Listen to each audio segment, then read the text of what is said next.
शिक्षक ये वो सरकारी पद है जो संख्या में किसी भी राज्य में एक विभाग के हिसाब से सबसे ज्यादा होता है।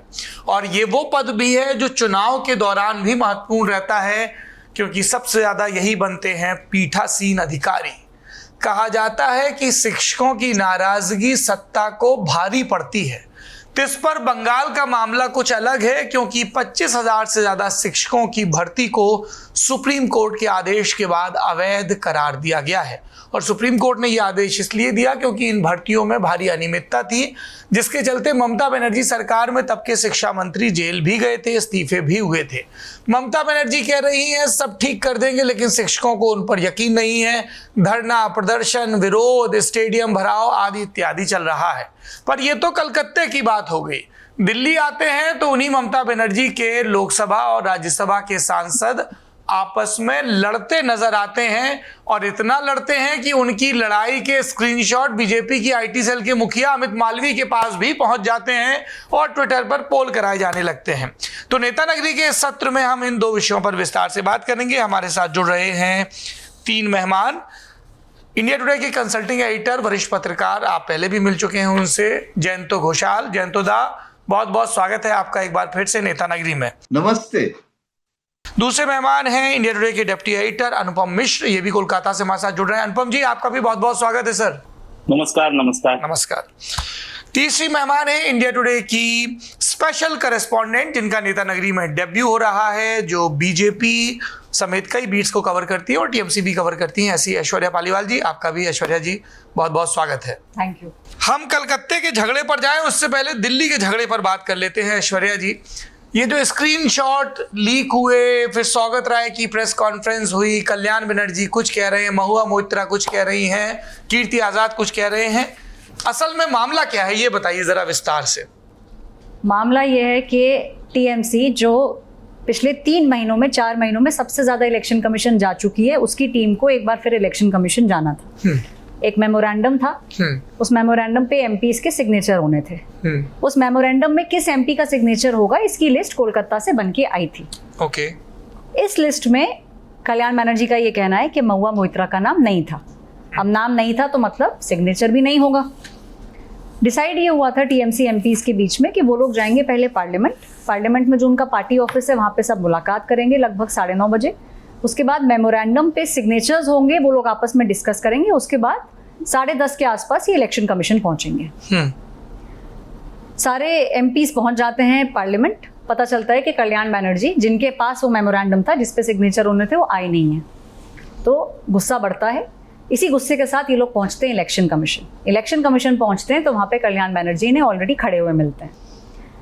महुआ मोइत्रा को गुस्सा आता है सबसे पहले इस बात पे कि आप पार्लियामेंट में क्यों नहीं थे जब ये डिसाइड हुआ था कि पार्लियामेंट में मुलाकात होगी। दूसरा ये कि जब सिग्नेचर हुए तो उसमें महुआ से सिग्नेचर नहीं लिए गए।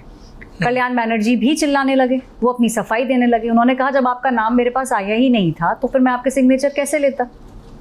वो आर्ग्यूमेंट इतना बड़ा क्योंकि दोनों वहीं पे बाहर खड़े होकर चिल्लाने लगे। ये इलेक्शन कमीशन के बाहर झगड़ा हो रहा ये था। बाहर शुरू हुआ। अच्छा। लेकिन असली झगड़ा हुआ अंदर, जहाँ पे मीडिया अलाउड नहीं है। और ये मीडिया अलाउड नहीं है, इस पे मैं एम्फेसिस क्यों दे रही हूँ, क्योंकि ये जो वीडियो आया है ये मीडिया की तरफ से नहीं आया है। ये टीएमसी के सांसदों ने या उनके साथियों ने रिकॉर्ड किया है। और क्यों रिकॉर्ड किया, क्योंकि झगड़ा महुआ मोइत्रा और कल्याण बनर्जी के बीच इतना ज्यादा हो गया था कि वो फिजिकल स्कफल तक बात पहुंच चुकी थी। धक्का मुक्की की नौबत आ गई थी। धक्का मुक्की की नौबत आ चुकी थी। महुआ मोइत्रा बहुत ज्यादा नाराज थी। उनको ऐसा लग रहा था कि उनको दबाने की कोशिश की जा रही है, और कोशिश कल्याण बनर्जी कर रहे हैं। Kalyan Banerjee on top of his voice चिल्ला रहे थे और समझाने की कोशिश कर रहे थे कि मेरे पास नाम ही नहीं है तो फिर मैं साइन लूंगा कैसे। इससे थोड़ी और पहले की बात, जो बात है कि सबको पार्लियामेंट में मिलना है, उस दिन सुप्रीम कोर्ट में कल्याण बनर्जी का केस लगा हुआ था। तो वो चले गए सीधे सुप्रीम कोर्ट और उन्होंने डेरेक ओब्रायन को ये बात बता दी। डेरेक ओब्रायन ये बात आगे कन्वे करना भूल गए। उनको ये नहीं रियलाइज हुआ कि महुआ इतना नाराज हो जाएंगी इस बात पे कि वो वहां नहीं पहुंचे। सुबह 10 बजे कल्याण बनर्जी को पता चलता है कि उनका केस नहीं है उस दिन। तो instead of going to parliament वो सीधे आ गए इलेक्शन कमीशन, और बाकी सांसद भी पार्लियामेंट से आ गए इलेक्शन कमीशन। अब जब ये इनमें इतना ज्यादा हीटेड आर्ग्यूमेंट हो गया, ऑलमोस्ट कफल की बात आ गई, तो बाकी सांसदों ने एज प्रूफ, ताकि इसको दिखाया जा सके ममता दीदी को, मीडिया के लिए नहीं था ये वीडियो, वो वीडियो इसीलिए बनाया गया था कि इसको आप एज प्रूफ रखें और आपको पता चले कि एग्जैक्टली हुआ क्या है, क्योंकि इतना ज़्यादा स्कफल हो चुका था उस समय, लोगों को समझ ही नहीं आ रहा था कि हुआ क्या।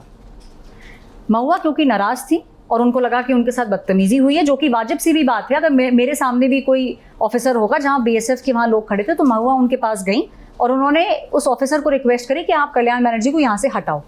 कल्याण बनर्जी ने इस बात को ऐसे लिया कि ये मुझे अरेस्ट कराना चाहती है। शांति किसी तरीके से वहाँ पे बनाई गई। महुआ मोइत्रा का सिग्नेचर नहीं लिया गया। वो जो मेमोरेंडम था वो उन्होंने इलेक्शन कमीशन में दे दिया। ये खबर इंडियन एक्सप्रेस में 10 लाइन की छोटा सा वो जो गॉसिप कॉलम है उसमें आई। उसके बाद इस खबर ने रफ्तार पकड़ी। कोलकाता के अंदर ममता बनर्जी तक जब ये बात पहुंची, तभी पहुंच गई थी जब इनका झगड़ा हो रहा था। वहां से एमपीज ने बता दिया था ममता बनर्जी को। ममता बनर्जी ने अपना डिस्प्लेजर बहुत क्लियर कर दिया। उसके बाद ये बीजेपी की तरफ से जो स्क्रीनशॉट्स आए, वो स्क्रीनशॉट थे जब मामला ठंडा हो चुका था और रात को ये लोग ग्रुप पे बात कर रहे थे।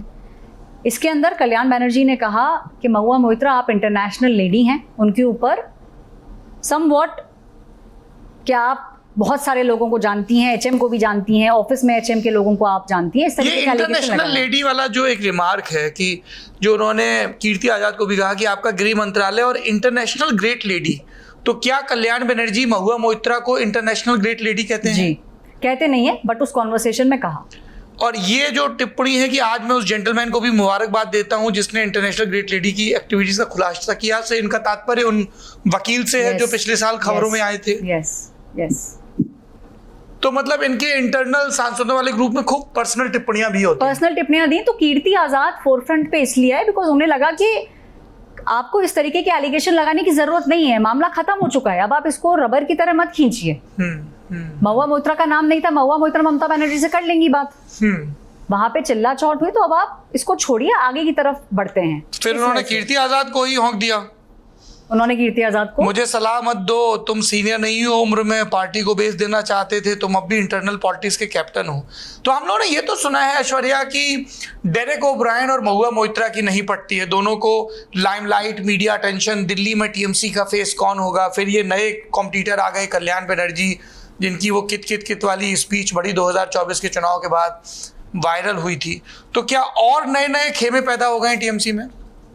खेमे पैदा हो चुके हैं, खेमे बिल्कुल पैदा हुए हैं। और सबसे बड़ा मुझे लगता है जो प्रॉब्लम एक ममता बनर्जी को है, जो कभी एक स्ट्रेंथ होती थी, उन्होंने बहुत डाइवर्स ग्रुप से लोगों को एमपी बनाया है। ये आपको टीएमसी में देखने को मिलेगा कि वो अपने अपने जोन के अंदर एक्सपर्ट हैं और बहुत अच्छा कर रहे हैं।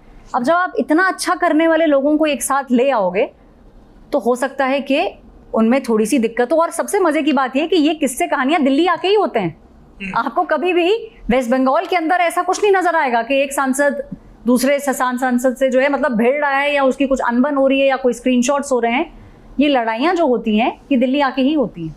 हमारे साथ जयंतो दा हैं। जयंतो दा, ममता बनर्जी के संसदीय दल में फूट की इन सार्वजनिक खबरों का क्या, और कल्याण बनर्जी इतने कितने क्लोज हैं सुप्रीमो के कि उनको इतनी खुली छूट मिली हुई, कोई अनुशासनात्मक कार्रवाई नहीं हो रही? देखिए, कल्याण बनर्जी सिर्फ सीनियर लीडर नहीं है। कल्याण बनर्जी ममता बनर्जी की सिर्फ क्लोज लीडर ऐसे नहीं है, मतलब सबसे ज्यादा उनके जो स्ट्रेंथ है इस समय कि सुप्रीम कोर्ट में भी जो केस चल रहा है अभी इस वक्त, इनफैक्ट जो एजुकेशन स्कैम के ऊपर भी जो चल रहा है, उसमें Kalyan Banerjee is the main lawyer. Kapil Sibal है, लेकिन और उसमें और एक दो लोग हैं जैसे फॉक्स एंड मंडल जो लीगल एजेंसी सब है, लेकिन कल्याण बनर्जी के ऊपर दीदी का डिपेंडेंस लीगल इशू में भी बहुत है। नंबर 2 है, Kalyan Banerjee not only senior, जो अभिषेक बनर्जी और ममता बनर्जी, ये जो दो लाइन ऑफ थिंकिंग पार्टी में चलता रहता है, जिसके ऊपर परसेप्शन होता है, उसमें Kalyan Banerjee is never close to Abhishek Banerjee, he is close to Mamata Banerjee. और इस समय कल्याण बनर्जी के बारे में एक्शन लेने में पार्टी में इंटरनल जो सीनियर वर्सेस जूनियर इशू है, जैसे बॉबी हाकिम जो मेयर है और वो मिनिस्टर भी है, और अभिषेक बनर्जी ने 1 मैन 1 पोस्ट इशू उठाया था, वैसे अरूप विश्वास है, एक टीम है जो जिसको हम कह सकते हैं team Mamata, it's not team Abhishek. तो ये Kalyan Banerjee is taking a leading role और वो पार्लियामेंट्रियन भी है। तो इसीलिए परसेप्शन जो है कि कल्याण बनर्जी को प्रोटेक्ट किया जा रहे हैं पार्टी लीडरशिप, लेकिन जनरल मास में ये बहुत नकारात्मक इम्पैक्ट है, क्योंकि कल्याण बनर्जी जो लैंग्वेज यूज किए हैं, कम से कम उसमें एक सेंटेंस ऑफ एपोलॉजी, रिग्रेट, ये भी कल्याण बनर्जी ने नहीं किया। और लोग कह रहे हैं कि अभिषेक बनर्जी अगर पावर में होते, मतलब इंटरनली टीएमसी के जो लीडरशिप, तो कल्याण बनर्जी के खिलाफ एक्शन हो जाता, सोकॉज हो जाता। लेकिन ममता बनर्जी इस समय कल्याण बनर्जी के ऊपर भरोसा रखते हैं, प्रोटेक्ट करते हैं और सोचते हैं कि एक्शन लेने में और ज्यादा मुसीबत भी बढ़ सकता है। मतलब क्या होता है, उसका एक इमीडिएट इफेक्ट होता है, मतलब वो कैस्केड इफेक्ट। मतलब उसके बाद कल्याण बनर्जी को अगर आप फोकस किए तो डिमांड आ जाएगा कि एक्सपेल करो। एक्सपेल किया तो बोल सकते हैं कि उसको नॉमिनेशन ना दिया जाए, और उसमें बीजेपी और ऑपोजिशन का फायदा हो सकता है, क्योंकि ये अगर आप कुछ एक्शन नहीं लेंगे तो 2 दिन बाद इशू खत्म हो जाएगा।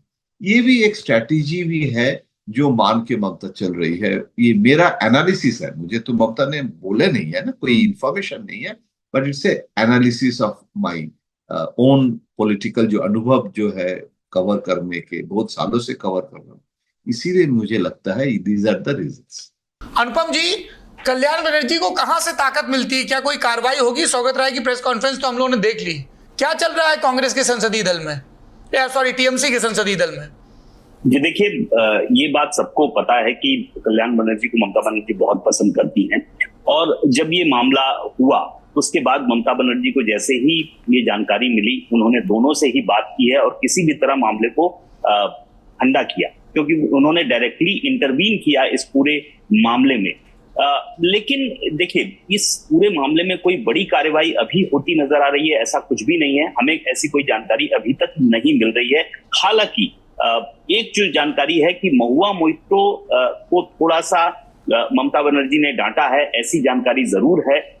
कल्याण को भी कहा है कि आप इस तरह से मत हरकत कीजिए, लेकिन आधिकारिक तौर पर इस पूरे मसले पर टीएमसी अभी बिल्कुल कुछ नहीं बोल रही है। और देखिए, यहाँ पर कैंप्स और ये कल्याण बनर्जी और महुआ मोइत्रो के बीच की जो तीखी तल्ख सामने आई है, इसके पीछे काफी लंबी कहानी भी है और काफी दिनों से ये चल रहा है। ऐसा नहीं कि अचानक से हो गया है, दोनों के बीच मनमुटाव बहुत दिनों से ही है।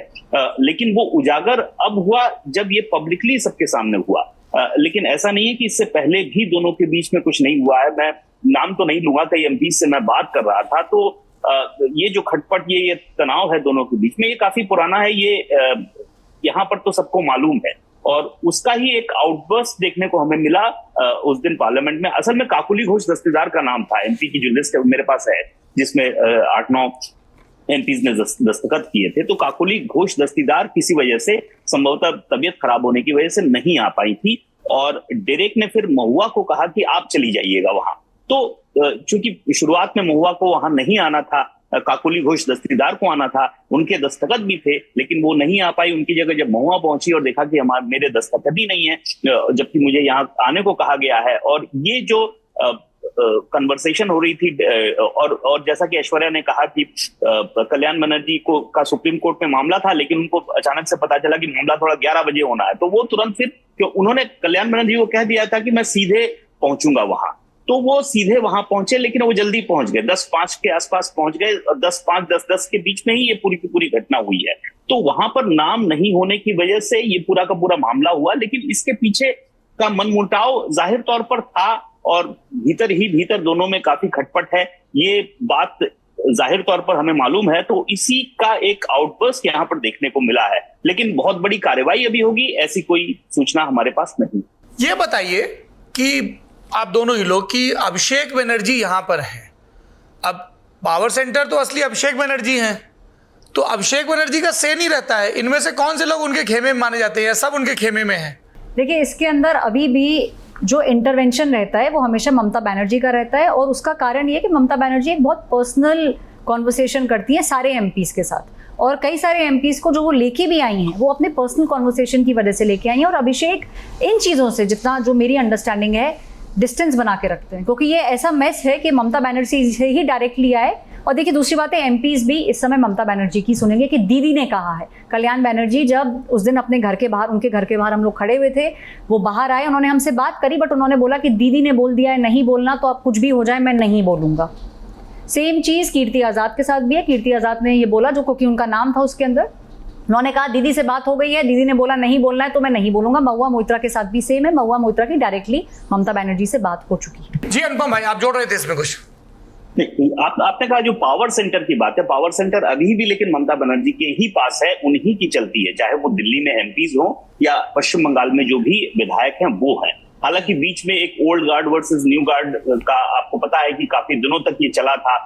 कुछ लोग अभिषेक के पक्ष में हैं, अभिषेक चाह रहे हैं नए लोग पार्टी में आए और वो भी चाह रहे हैं कि ऐसा हो, लेकिन उस दौरान जो तलखियों की बात सामने आई थी, अब उसमें काफी रिजॉल्व हो चुका है, वो चीज काफी सुलझ चुकी है, इतनी जानकारी हमें है। और ममता बनर्जी ने धीरे धीरे संगठन पर और ज्यादा मजबूत पकड़ बनानी शुरू कर दी है। पिछले अगर 2-3 महीनों की अगर हम कार्यवाही देखें ममता बनर्जी की, तो इससे ये पूरा साफ हो रहा है कि ममता बनर्जी अब और ज्यादा पकड़ बनाने की कोशिश कर रही है। और जाहिर सी बात है, चुनाव सामने है, 1 साल भी बमुश्किल है, तो ऐसे में एक पूरी की पूरी बागडोर जो ममता बनर्जी के हाथ में पहले थी, उस पर और मजबूती से वो पकड़ बना रही है। लेकिन सेकंड इन कमांड तो अभिषेक बनर्जी हैं ही, ये भी जाहिर है।